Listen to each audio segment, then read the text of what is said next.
I'm the type of gamer that likes to play the game and watch the cutscenes, but not really read any files, or notes, or really look up any lore for that matter.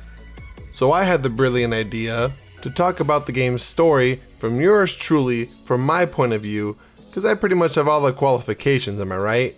I mean, I got the game, I beat it multiple times, and I have a YouTube channel.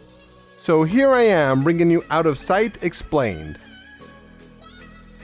We start the game waking up watching a little blind girl. Pretty weird until we realize that we are her stuffed teddy bear. Somehow though, through the power of devil worship, we as a teddy bear can see. And everything that we see, she sees. So we are essentially her eyes. Crazy concept for a game, I know, and I'm all for it. So we are inside of a house, right? And our objective is to escape. And that's pretty much it. Thanks for watching, everyone. Nah, for real though, that's the whole concept of the game. And it seems like we are a tiny little girl, like teeny tiny Tina, 10 teeny tiny Tinas, 10 teeny tiny Tinas with 10 teeny tiny timid Timmies. So yeah, maybe a foot tall at best, because we are able to go through these tiny holes in the wall to travel around the house. And I don't know about you guys, but I would have a hard ass time walking through these tiny ass corridors. So yeah, our objective is to escape, so we run into a puzzle, and this is the game's bread and butter. We need to put Teddy down so our character Sophie can see the layout of the room. It's a really cool concept. We see through Teddy's eyes, but I'm still controlling Sophie so we can solve the puzzles. So we just rinse and repeat doing puzzles and walking through corridors until we run into this giant ass lady that doesn't even notice us. It's probably because we're a teeny tiny Tina. It seems like our character is scared of her, but damn, the tune that she's humming sounds amazing. I can lift you up. We knock over this painting. What? Is that you, Clayton? We have to be quiet, Teddy. You knocked over the thing, not me, man. I'm just a teddy bear, not Robert the Doll or Annabelle. We see the lady walking through the house, and damn. That's a huge bitch! We get to the attic where we see a window where we can escape. You're not allowed to leave.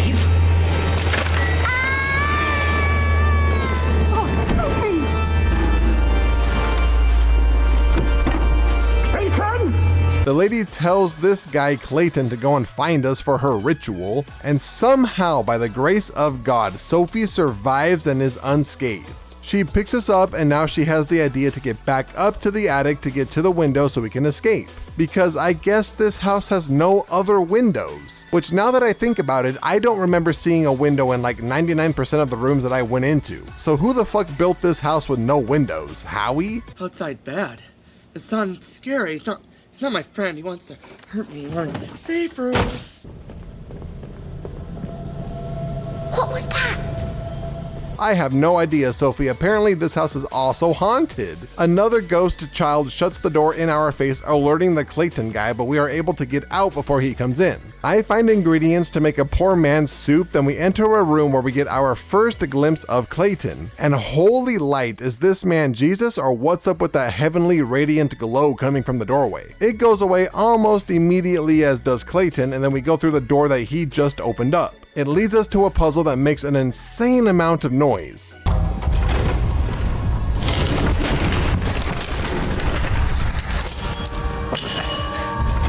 But for some reason, I don't know why, no one comes to check it out. If that sound happened in my house, I'd damn near be running, like what kind of meteor just hit my house? But no, the dude is just all like, not sure what that is, so it's none of my business.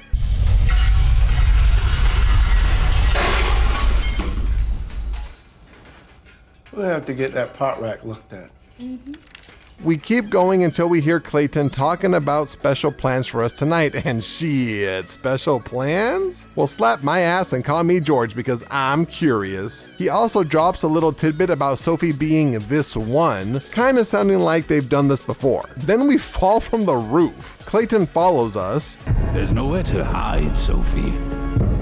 I built this house with my own hands. So you're the vampire man that doesn't believe in windows, huh? He grabs Teddy, and in a really cool chase sequence, Clayton is carrying us, but we are still controlling Sophie. It's a genius and creative twist, just a chef's kiss, I love it. However, the ghost children don't love it and are kind of just knocking things over. Then they close some weird doors on Clayton after Sophie passes through. And then he just throws us over the fence, so Sophie grabs us, but I gotta say, who the fuck has a door like this inside of their house? Not a driveway door or a front door, but a random ass door at the end of the hallway inside of the house. Fucking rich people, I swear. While taking a nice stroll in the wall, the ghost children grab Teddy, and I'm not really sure how, but they give us a special power. As if our bear wasn't already demonic enough, they gave us the power to destroy certain items with our eyes. What was that, Teddy? You can see. It's kind of like an upgraded version of bending a spoon. I see all these traps in the hallways, which would work on us if we didn't have a demonic seeing teddy bear that helps us avoid all of them. If I didn't have this bear, I'd be slamming into every trap, I'm not gonna lie. In the next room, I push this lever, right? We break the connector holding this metal piece, which alerts Clayton. So we hide, which is normal, but what isn't normal is that Sophie is kind of glitched into the lever pushing animation. So me being me, I decide to fuck around with that a little bit. For some reason, we start heading down into what seems like a basement towards the ladies humming.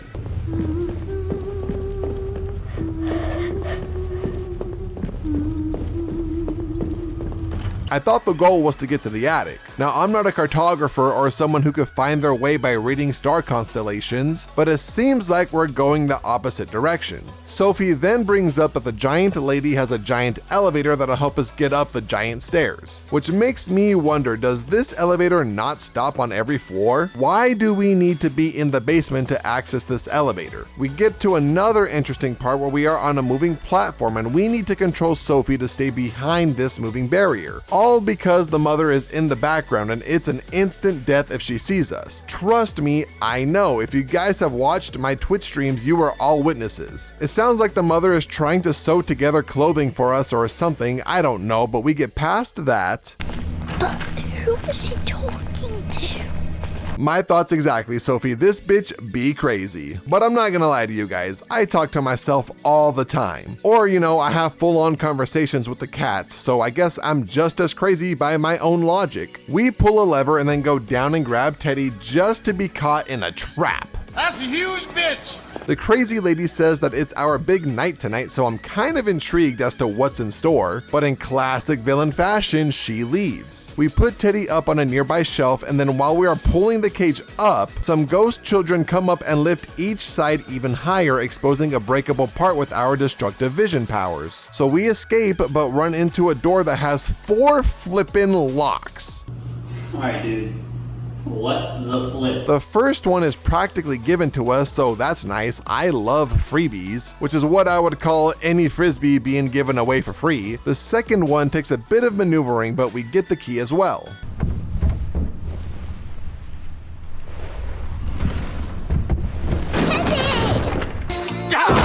Oh my god, you stupid bitch! Why did you drop me? I can't breathe! Why can't you do that move, you stupid bitch? I'll kill you! The third key is honestly just as easy to get as the first key, but has some cool effect when we unlock that lock. Then, with the power of teamwork and friendship, we grab the fourth key. That was a bit tricky, but we did it. That we did, Sophie, that we did. We overhear Crazy Lady telling Clayton that this ritual needs to happen tonight because the moon is out. The dude quite literally says, "The moon is out every night. Can't we do this some other time?" And she's all like, "Nay, it's especially out tonight." Women logic, I swear. So the next part is us avoiding Clayton in this room because we have all seen what Claytons are capable of. So we avoid him and take an elevator up. I'm not too sure where the elevator took us since this house is as big as Disneyland, but we avoid more traps, which once again would work if I was actually blind. I'd be like, It'll work again though, it'll work. The same problem. It'll work. Watch your head. It's gonna hit his head. Watch your head.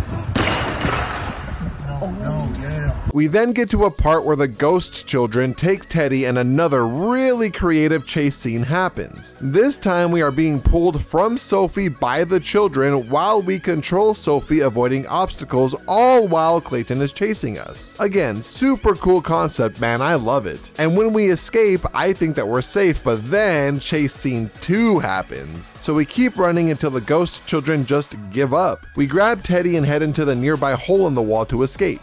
That door looks important. I'm not really sure why, it looks like the other 50 doors I've seen, but now the objective is to get the key for that specific door. So we enter a room and I completely forget that the crazy lady comes in.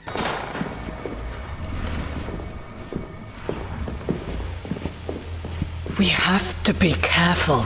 I'm not too sure how she didn't see me, but she takes the key that we need and leaves. We get to a room where the old lady puts the key on a hook and she basically just paces back and forth in the background. So we need to move this little table to the other end of the room without her seeing us so we could grab the key. Everything is going well. It's not really all that hard until the ghost children decide that they want a new ghost friend. So they purposely knock over the phone to get the lady's attention, those little no body having shits. She comes in to check it out and is all like, huh, that's weird. Then goes back to pacing in the background. She mentions something about her child Lucille, which makes me think that Lucille is dead, and that she might be trying to turn a child into Lucille, but don't quote me on that, it's just a guess. We move the mini table, grab the key, and escape the room and unlock the important looking door. It leads to another elevator, and again, I don't know how big this house is. It almost seems impossibly big.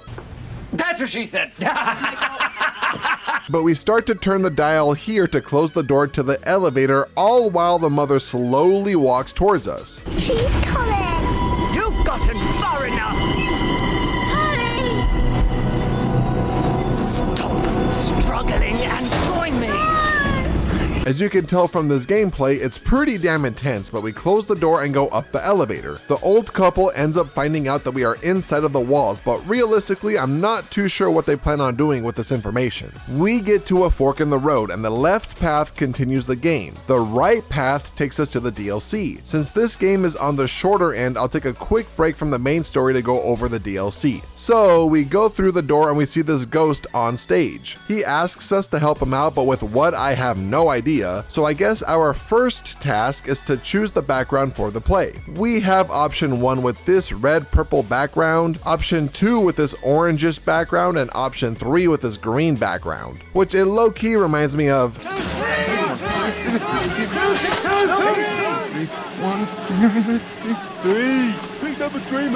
Good choice, my man. So we picked the third one and we see that Clayton has some gnarly looking hearing aids. Dude looks like he has a mini gramophone on his ear. What are they selling? Chocolate. What? Chocolate. I can't hear you. We then avoid him in a really cool looking red light room, and then we get to choose the ghost child's weapon. You see this sword right here? Yeah, that looks nice. So I opt in for the plunger. And then we get back to the play, which I'm about to act like I'm the ghost child. Here we go. Oh, what a depressing past couple of days I've had. My investment failed. I mean, who would have thought that buying 500 Switch 2s the first week they came out to try to sell them for double the profit would have backfired? I mean, who could have predicted that Nintendo would have just made more Switch 2s? Who would have thought that their stocks would drop after announcing game key cards? Or I don't know, charging $10 for the Welcome Tour Switch 2 guide? Or the fact that they butchered my boy Donkey Kong into looking like the Seth Rogen version from the movie? What the is this? Are you kidding me? I mean, he's based off of King Kong, but they made him look like a freaking orangutan. These are all surefire moves to up their stocks. I don't know what's happening. And now I don't really know what to do with my life. Oh great, now there's a wizard laughing at me. What else can go wrong? Wow, God, thanks for giving me this plunger in these trying times. I really appreciate it. The show ends here and we grab Teddy and hide from Clayton in the worst way I've ever seen in my life.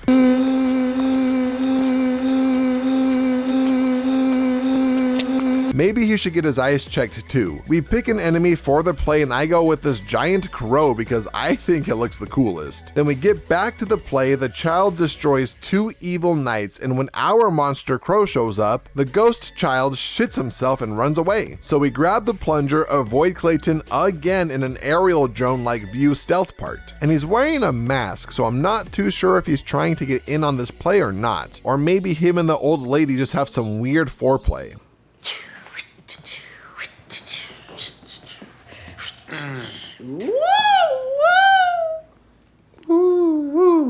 But we find the ghost child, give him some words of encouragement, and the play is back on. Our crow creature comes out again, and holy shit, Clayton comes out. We give the child a boost, and he smacks the ever-living shit out of Clayton, and now he feels a lot better about his bad investments and passes on into the afterlife.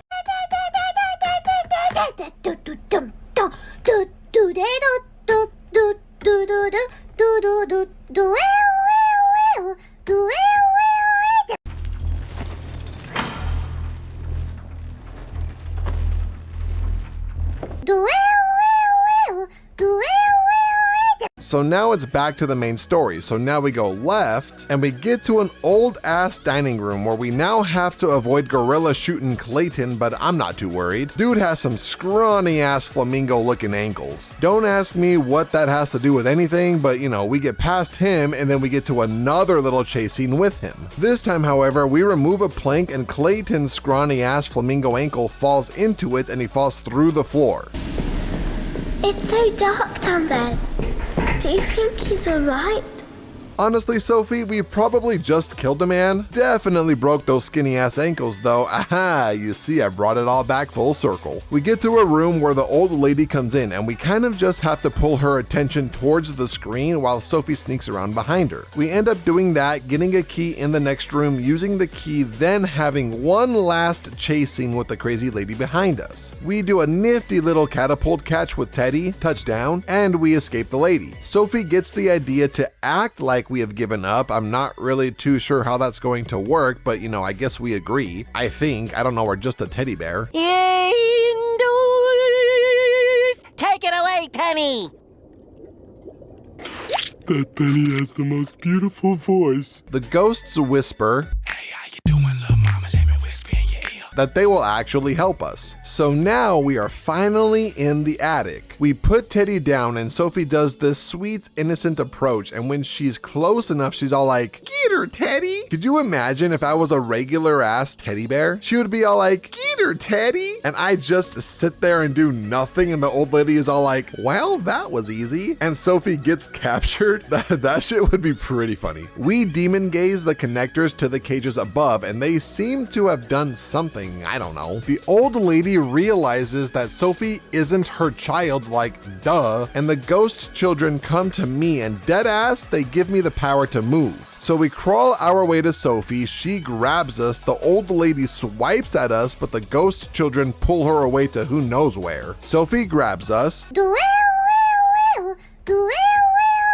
She asks if we are okay, but like, no, not really. I mean, you're missing both of your eyes and I'm missing one now. We have 25% of our total eyeballs right now, but we managed to get to the window and we escape into what looks like a forest, and that is the end of Out of Sight. Until the after credits scene that shows the lady grab Teddy's eye. It's basically like Mrs. Potato Head in Toy Story, right? We have our main eye that we could still see out of, but then we also could see out of the missing eye. And then a title card.